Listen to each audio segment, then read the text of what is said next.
good news. Who's got good news to share or some appreciation to show? Who wants to go first?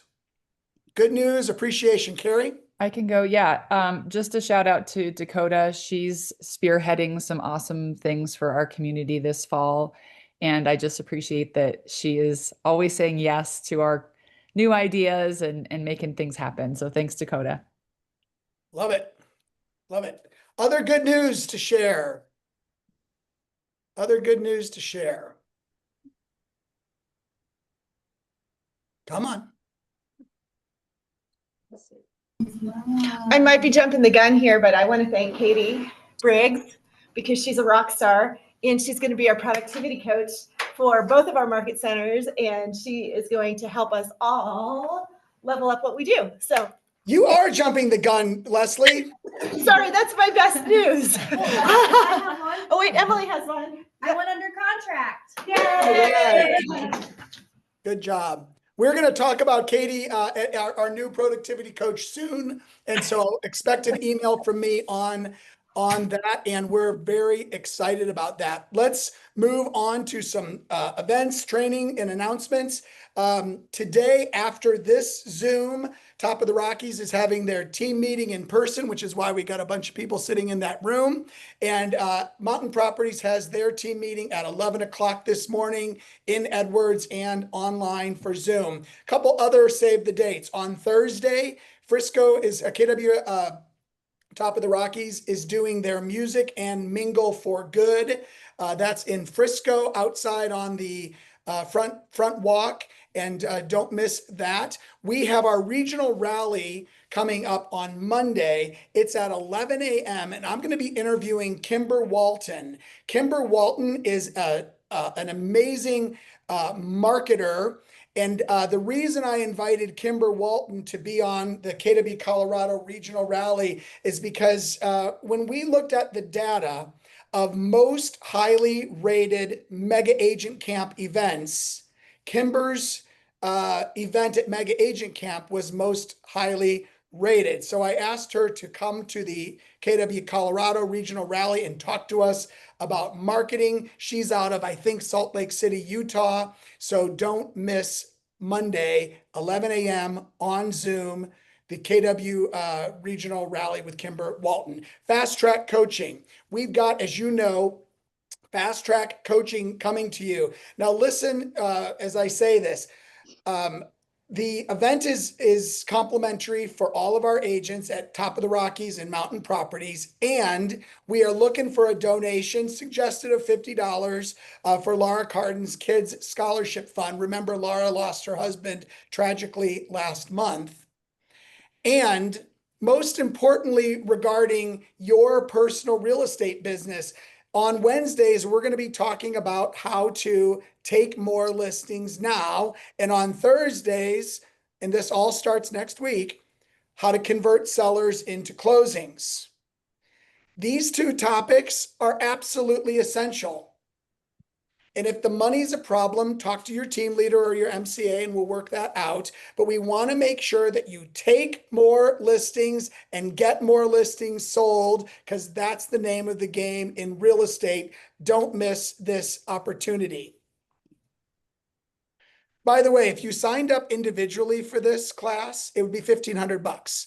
So I think we would all agree that free-ish, and by ish, I mean make a little donation, which for a good cause. Free is pretty awesome.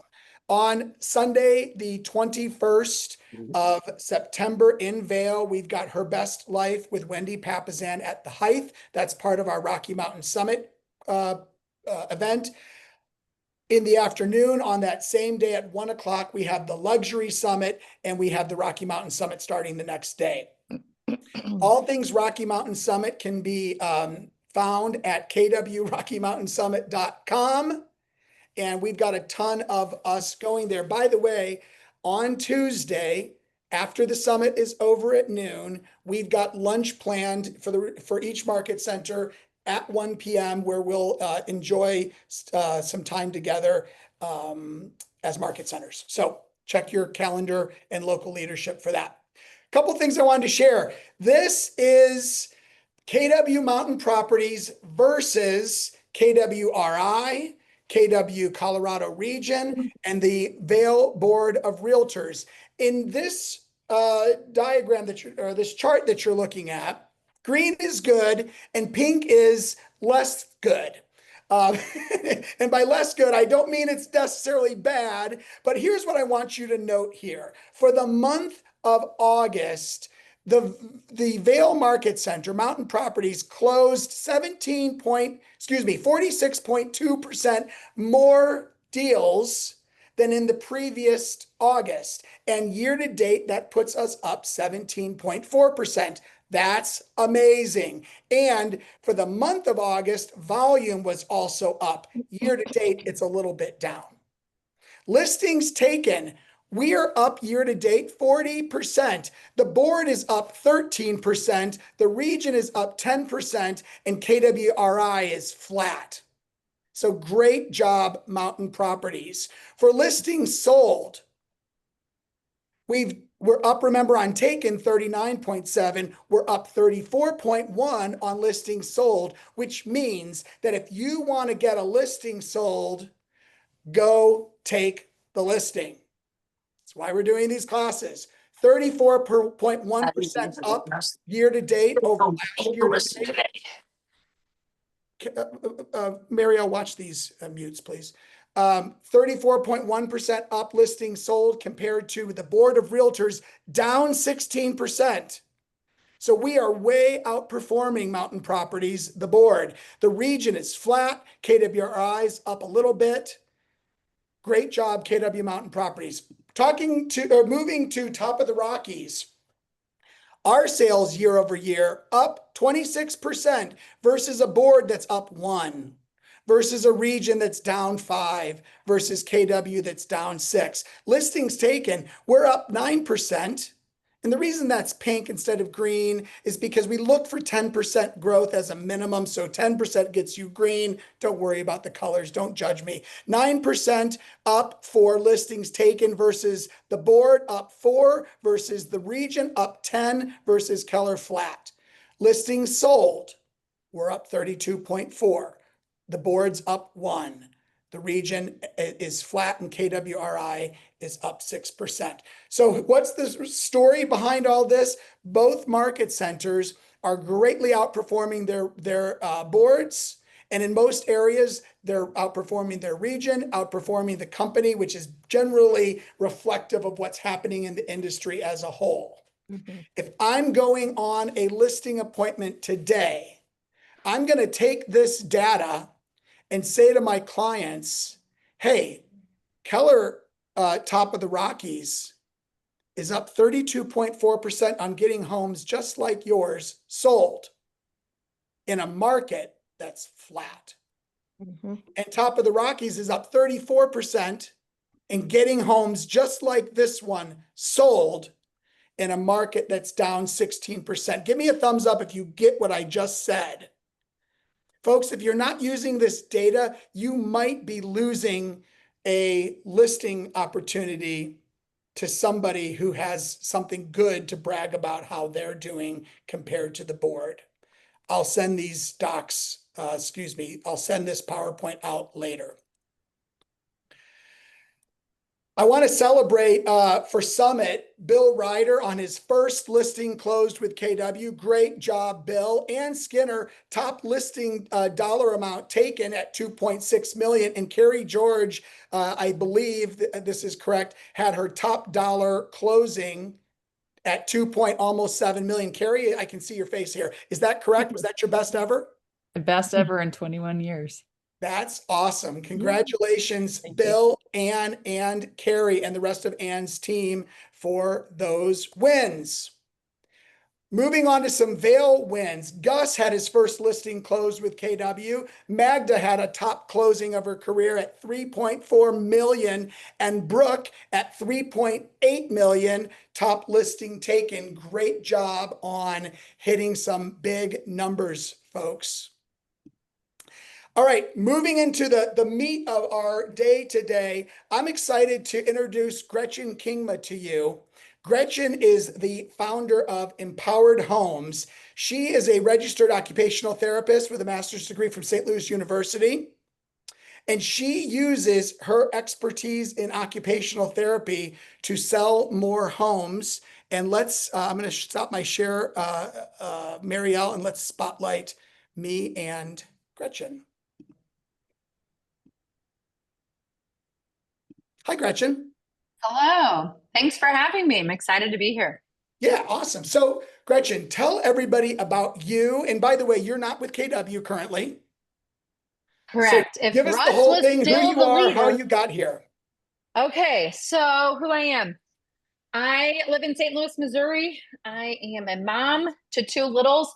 I gave a presentation a couple weeks back and I did not mention any of my family, and I left feeling so guilty that I was like, shoot, I actually have a family. So mom of two littles, expecting a third. My background's in healthcare. In 2017, I was so burnt out from the hospital and senior living setting that I met with a gentleman at church and said, you pivoted from church staff to this real estate thing. It seems to be going really well. And he's like, you got to meet this guy named Russ. He'll tell you all about it. I had no idea about recruiting. I knew nothing.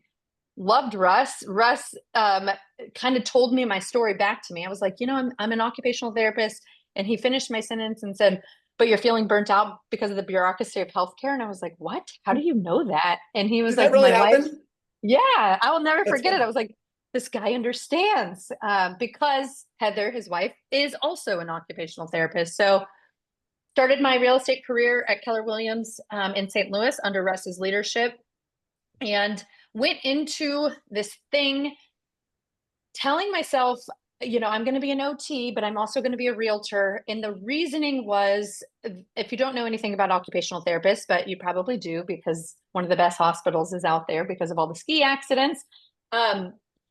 If you don't know anything about it, our job is to help people live happy, healthy, and thriving lives after a major life event. And I thought, gosh, if OTs are supposed to help people live happy, healthy, and thriving lives at home, why are we not looking at the home? And why are new construction developments in the Midwest still building with stairs and still just terrible design? And so I had this very narrow mindset that I could do both. And took me about 2 years to embrace that. I, as a new agent, went after everything because I really wanted to make a point to make it work.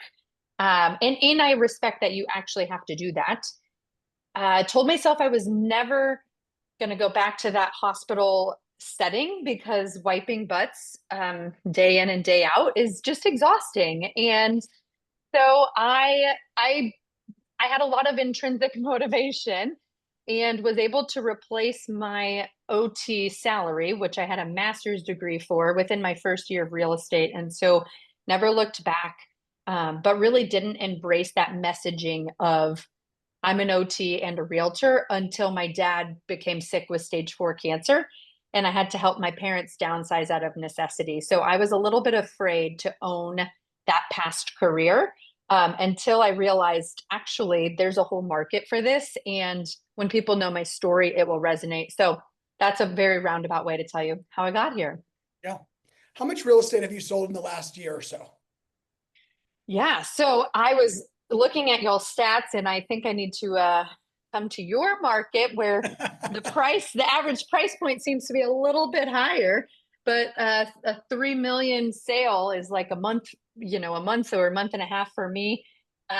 In the last year, I have sold 35 homes, and I'm tracking to hit 20 million in volume this year. I know that would be 3 homes there for St. Louis. That's around 30, 40 homes in my price point. Yeah. And are you a solo agent, or do you have a team? What does your structure look like? Yeah, I'm a solo agent with a one-person team. It is my mother. When my dad passed away, she retired from a 40-year-long career in hospitality management. And I told myself I'd never work with family. Russ knows I actually have a sister also in real estate. We would never work together. But my mom is my showing director and is growing into actually some supportive roles on the listing side too. So I pay her as a cost of sale, not necessarily a salary up front. So you're a solo agent with a little bit of help is what I'm hearing. Mm-hmm. Great. Awesome. And just to get it out of the way, you're no longer with KW, you're with Real. Mm-hmm. And how long were you with KW? 8 years. Yeah. Awesome. And for various reasons that we don't have time for today, you decided to make a switch. Yes. Yeah. Awesome. So Gretchen, go back to when you first started to realize, and actually you and I had this big argument about you, marketing yourself in the real estate space as an occupational therapist. Can you go back and talk more about that? And the reason I'm asking is a lot of people that are listening right now have side hustles, or like you and me, have something that they did for a significant amount of time before real estate. And what I love about your story is that you're not only someone that used to do something else, but you're someone who's selling 35 houses a year, and a lot of it because you used to do something else. Yeah, I appreciate that. And what I found, so the teaching and training and systems that we get at Keller, phenomenal. And I think that we don't allow ourselves to apply it to ourselves enough. And so once I realized that a contact is a contact is a contact, and I don't actually have to knock on somebody's door that has a Ring camera and I'm mortified that they're not like, no, I don't have to do that.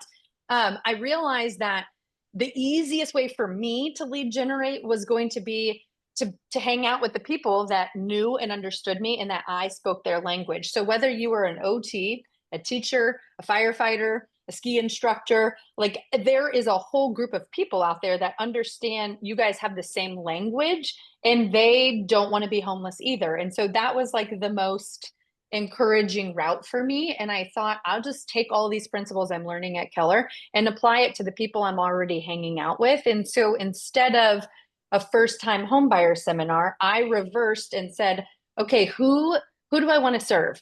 Well, I feel really comfortable with that Gen X generation because that's who I was serving in the hospital. Their kids are about my age, maybe a little bit younger, maybe a little bit older.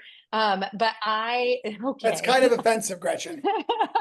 I mean, okay, the baby boomers, boomers. Thank you. Because I'm an elder millennial. And so the eldest adult daughter of a baby boomer is somebody that I resonate with. So I just reverse engineered, who do I want to work with? Who is my ideal client?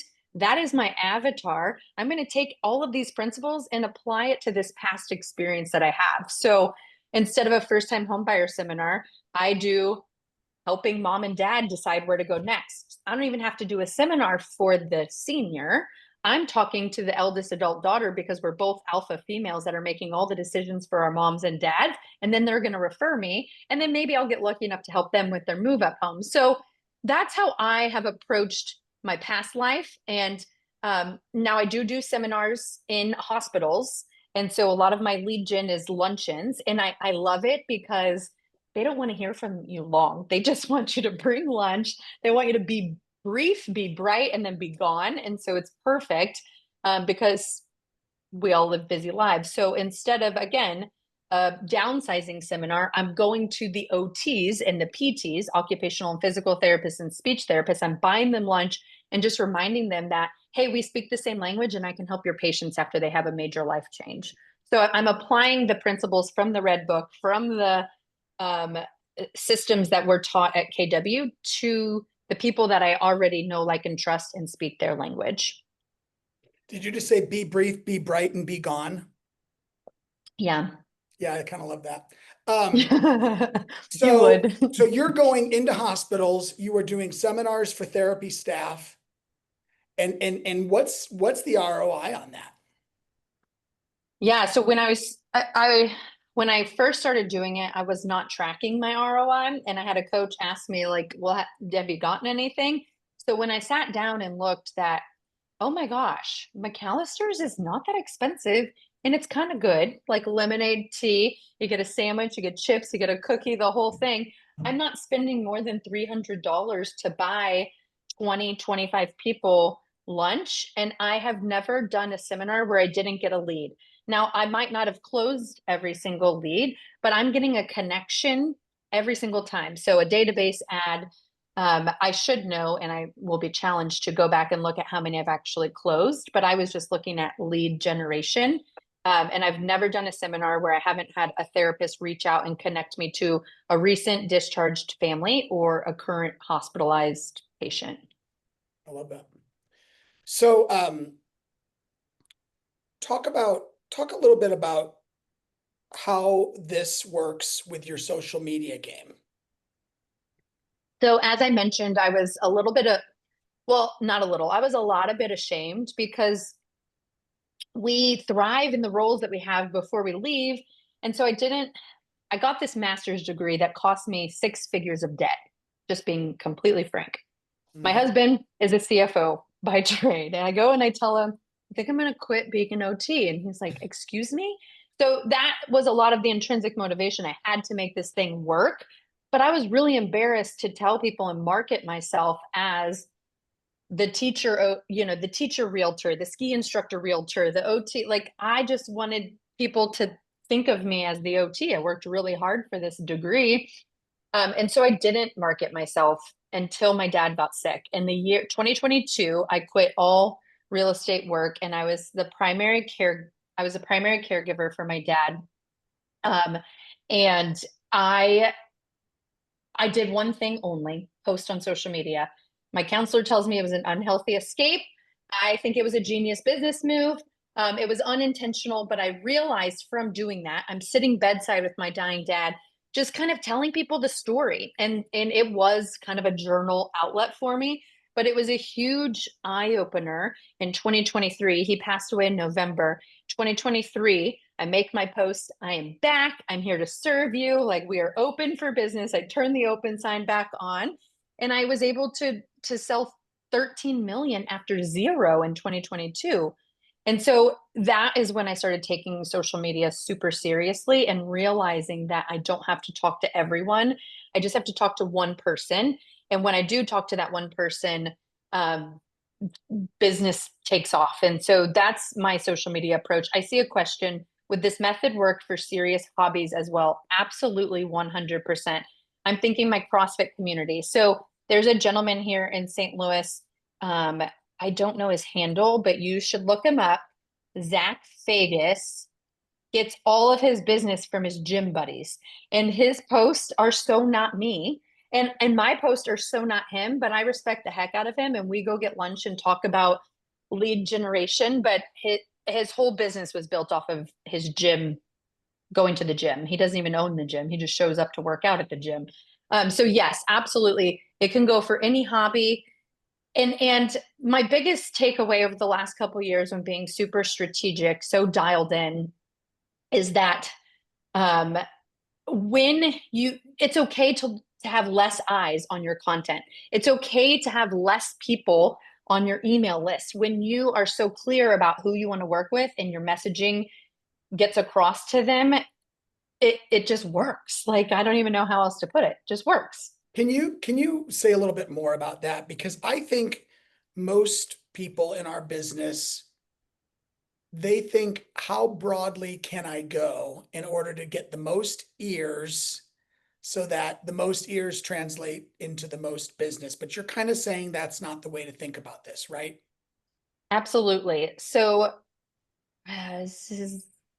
what is his name? I'm forgetting his name. There's an author of a book, Donald Miller, Story Brand. And you've probably heard of it. It's a great one, but he has a quote in there that when you speak to many, you sell to none, but when you sell to one, you speak to many.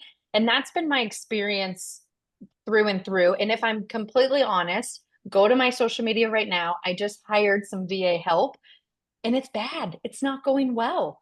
And so I'm going to have to take that back because nobody can tell your story like you. And so while there are ways to systematize and outsource things in our business, it can't be that. And so I'm learning that the hard way. And there's random posts about things to do in St. Louis. I'm not a St. Louis influencer. I'm the senior real estate lady that specializes in accessibility. So I'm learning that the hard way myself, real time. And yes, thank you, Carrie. No one can tell your story but you. And also, you have to be unashamedly telling that story. I gave Russ this example the other day, but my best metaphor for social media, no matter what platform you are on, is an experience we just had with my 6-year-old. He is addicted to TV. My husband put some blockers on TV, like all the passwords, so that he couldn't get on.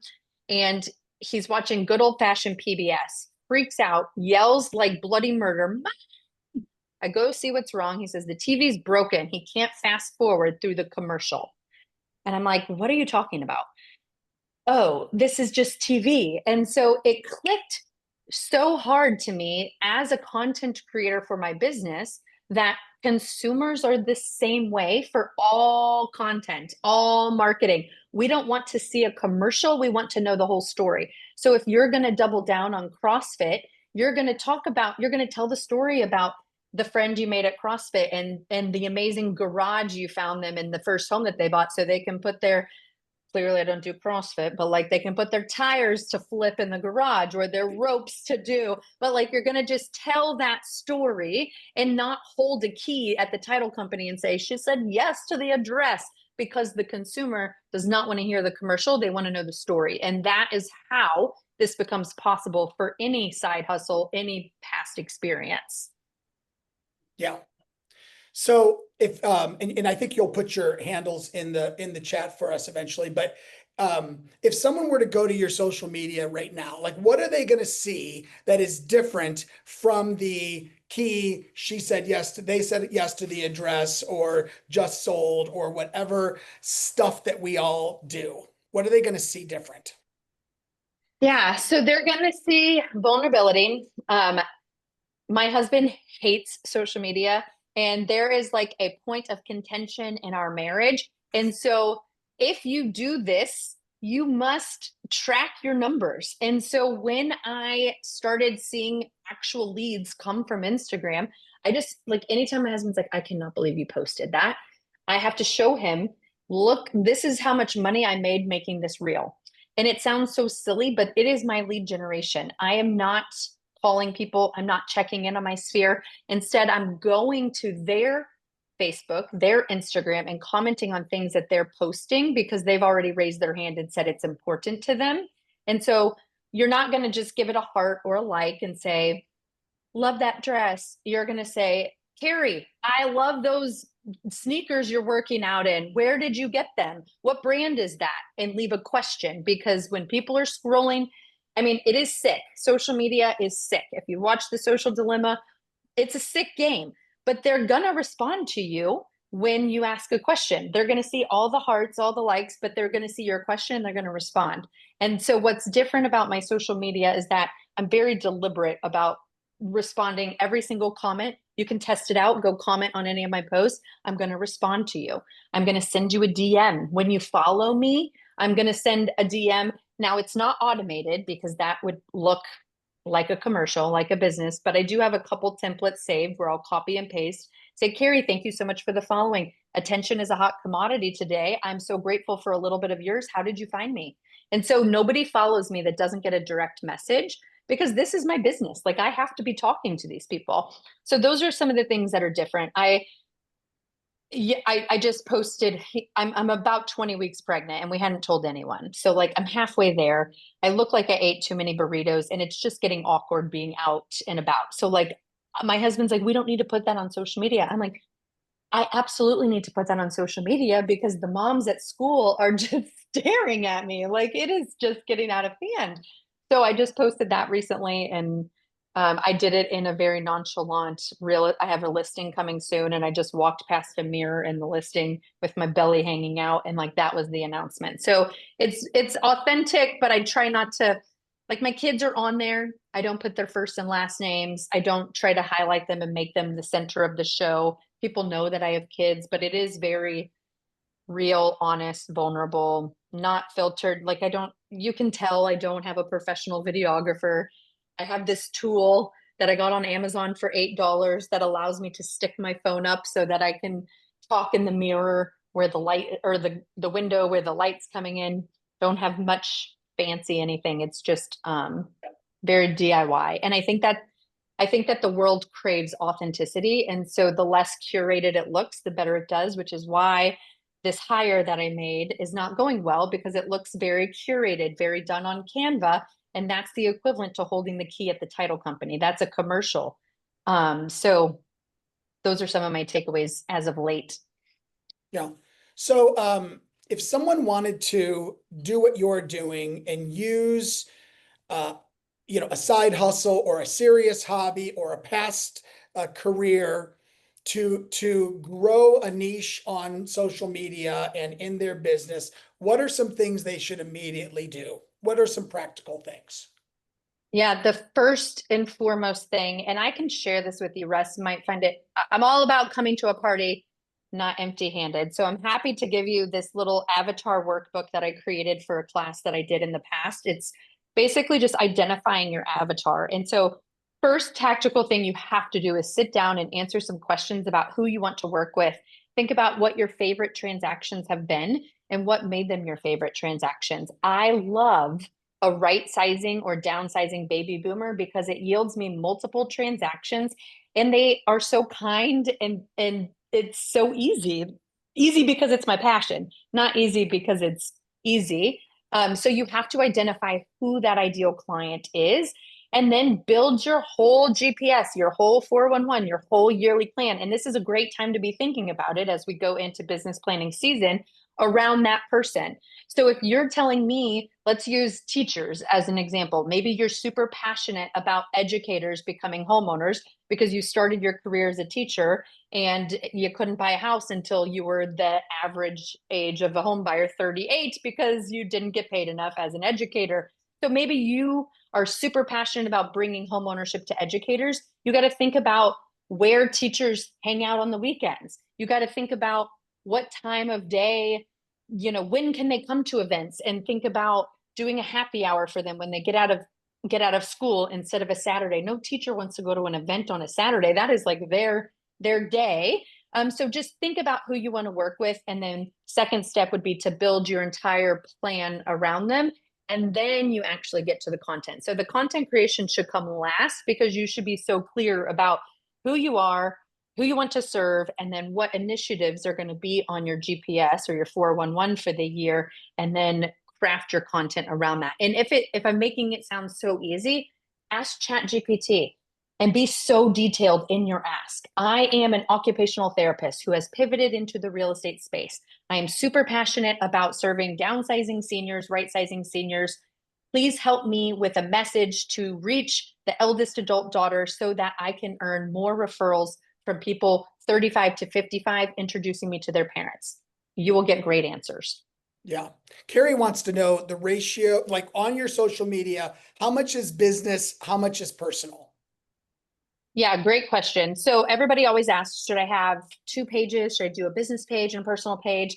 On Instagram, I do only 1 page, and it's a pretty good mix of both. But I would say 50-50. So just looking immediately, like we did a cooking class this weekend in St. Louis. There's a place called Kitchen Conservatory, and our family knows the owner. And I did a multi-generational gift idea. So while I'm still highlighting things to do in St. Louis, I'm using keywords that are going to resonate with my target audience. So I've helped 3 multi-generational families this year alone, which, by the way, you should all be talking about multi-generational living, especially if you're in a market where cost of living is so drastic, because it will yield 3 transactions. You got 2 parties wanting to sell, and then they want to buy something together. So I helped 3 people that kind of just I say naturally. One of them was another OT who's married to a dentist, and so they were mindful about that. One is someone from college. So I say it just happened. They're all people that follow my social media. So while I'm highlighting like things to do in the community, I'm using buzzwords like multi-generational gift idea. Need something to give your mom for her birthday, do a cooking class. Go ahead. So even your personal posts are business posts in the sense that you're doing the personal side to appeal to the people that are that are your avatar for business. Correctamundo. Yeah. let's see if I can find another example. Carrie also wants to know if you're only using Instagram or are you Facebooking or doing other things? Yeah, so I am only on Instagram, but I connect my Facebook. So anything that gets posted to Instagram is on Facebook. I should be more intentional about looking at my stats for Facebook because I'm getting I just looked at it last night out of note. I just felt convicted to look at it, and I'm getting a ton of engagement on Facebook, but I'm not super intentional about it.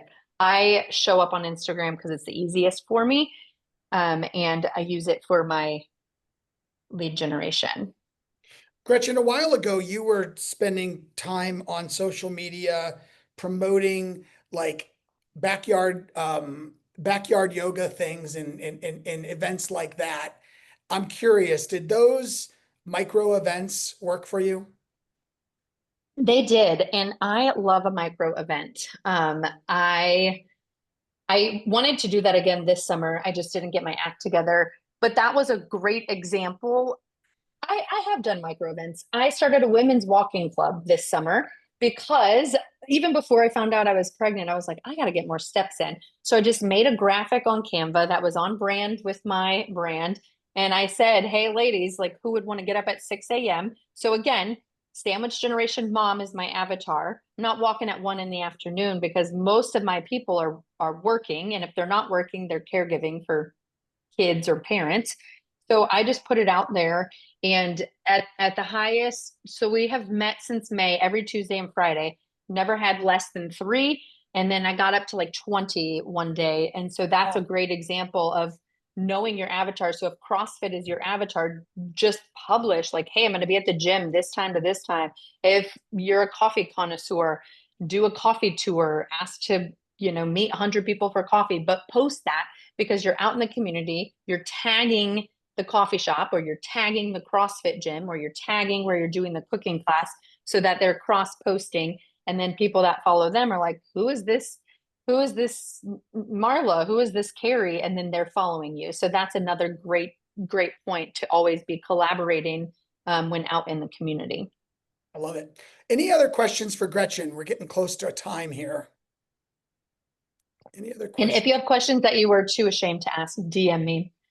As a true millennial, just send me a message and I'm happy to help you. All right, Gretchen, is there anything else that I should have asked you that I failed to ask you that you would like to share? That's a great question. No, time over task. You're not going to see results right away, but when you commit to one audience, it just undoubtedly will grow.